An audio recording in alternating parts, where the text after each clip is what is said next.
edukasi pemasangan IUD ya Bu ya. Ini dengan Ibu siapa? Ibu Arini. Oh ya, baik Ibu Arini, alamatnya di mana?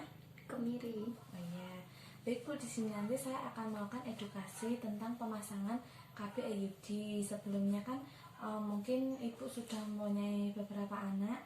Itu kan untuk pencegahannya bisa dilakukan dengan KB. Jika Ibu ingin memberikan waktu dari kayak renggang waktu antara anak pertama dan anak selanjutnya.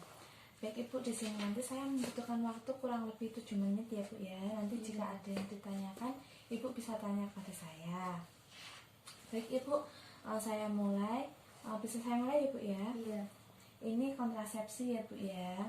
Kontrasepsi itu kan ada berbagai macam. Ada yang KB suntik atau pemasangan IUD. Ada juga yang pemasangan implan seperti susu itu. Jadi KB IUD ini adalah suatu kontrasepsi yang pemasangan dilakukan dengan cara memasukkan alat berbentuk T ke dalam rahim ibu. Tujuannya juga itu tadi untuk menghambat terlebih dahulu ya Bu ya, agar bisa memberikan waktu antara anak pertama dan anak selanjutnya. Yang selanjutnya adalah jenis-jenis KB spiral. KB ada insert seperti lips, loop, dan sinus ring. Jadi seperti kayak cincin itu ya Bu ya, nanti dimasukkan ke dalam rahim. Yang kedua ada spiral yang mengandung tembaga seperti CUT380A, CUT200C, NOFA-T, dan CUT380A. Dan yang selanjutnya ada KB spiral yang mengandung hormon progesteron seperti progester dan levonorgestrel seperti Levonol ya Bu ya.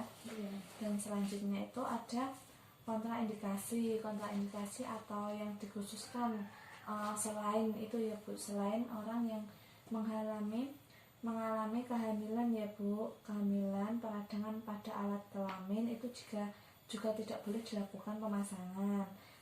Kecurigaan tumor ganas pada alat kelamin, tumor jinak pada rahim, pendarahan vagina di siklus haid yang berat, bentuk rahim yang tidak normal.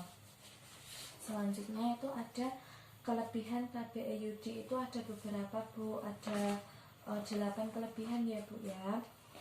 Ini yang pertama adalah keefektifannya segera setelah dilakukan pemasangan, mempunyai manfaat jangka panjang bisa sampai 10 tahun dan tidak perlu diganti.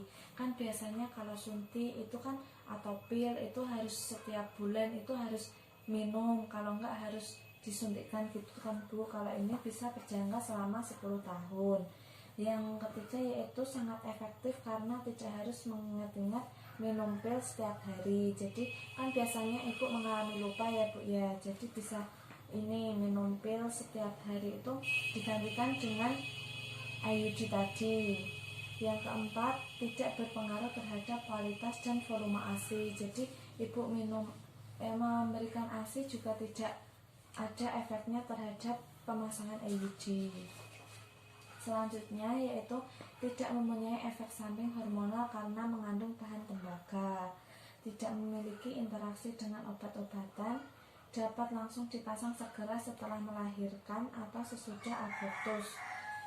Jadi kalau habis abortus itu tidak apa-apa, langsung dipasangkan KB IUD ini tadi. Yang selanjutnya yaitu dapat digunakan sampai menopause 1 tahun atau lebih setelah haid terakhir. Dan selanjutnya yaitu kekurangan KB IUD juga ada beberapa ya Bu ya. Yang pertama yaitu memerlukan prosedur medis termasuk pemeriksaan pelvis, tidak dapat memberikan pencegahan terhadap IMS, tidak baik digunakan pada perempuan dengan IMS, tidak baik digunakan pada perempuan yang sering berganti-ganti pasangan, tidak dapat melakukan pelepasan KB spiral sendiri, jadi juga harus dilakukan ke bidan atau dokter ya Bu ya, tidak boleh dipasang ataupun dicopot sendiri. Habis memeriksa posisi benang KB spiral dari waktu ke waktu, jadi harus memeriksakan apakah ada gangguan atau infeksi atau tidak gitu. Jadi harus diperiksakan terus, bukannya 10 tahun itu tanpa diperiksa ya Bu ya. Yang selanjutnya yaitu ibu yang tidak menghendaki metode hormonal, ibu yang tidak nyaman untuk mengingat minum pil setiap hari seperti itu tadi, yang mungkin sering lupa begitu ya Bu. Efek sampingnya KB IUD yang pertama yaitu perubahan pada siklus haid yang lebih lama dan banyak. Jadi jika ada mungkin rentang waktunya lama ataupun pengeluarannya itu mungkin banyak, jadi tidak usah kaget ya Bu ya. Saat haid lebih sakit, jadi mungkin terasa lebih nyeri pada bagian perut yang diberikan pemasangan IUD tadi. Yang ketiga yaitu kadang-kadang terdapat pendarahan sedikit di luar siklus haid gitu. Dan selanjutnya yaitu pemasangan dan pelepasan IUD hanya bisa dilakukan oleh tenaga kesehatan, yaitu dokter bidan. KB IUD bisa dipasang 48 jam setelah persalinan. Jika terlambat, sering dokter menyarankan untuk memasang IUD mulai 68 minggu setelah persalinan gitu ya. Ini setelah pemasangan IUD disarankan untuk melakukan kontrol 1 minggu atau 1 bulan. Jadi harus dikontrolkan dulu ya Bu ya setelah pemasangan untuk melihat posisi IUD di dalam rahim. Jadi mungkin ada kesalahan ataupun bagaimana gitu. Baik Ibu, saya sudah selesai melakukan pendidikan kesehatannya tentang pemasangan kontrasepsi IUD. Apakah ada yang ditanyakan? Tidak. Oh iya. Baik Bu, nanti jika ada hal-hal yang ingin ditanyakan mungkin saya akan kesini lagi ya Bu ya.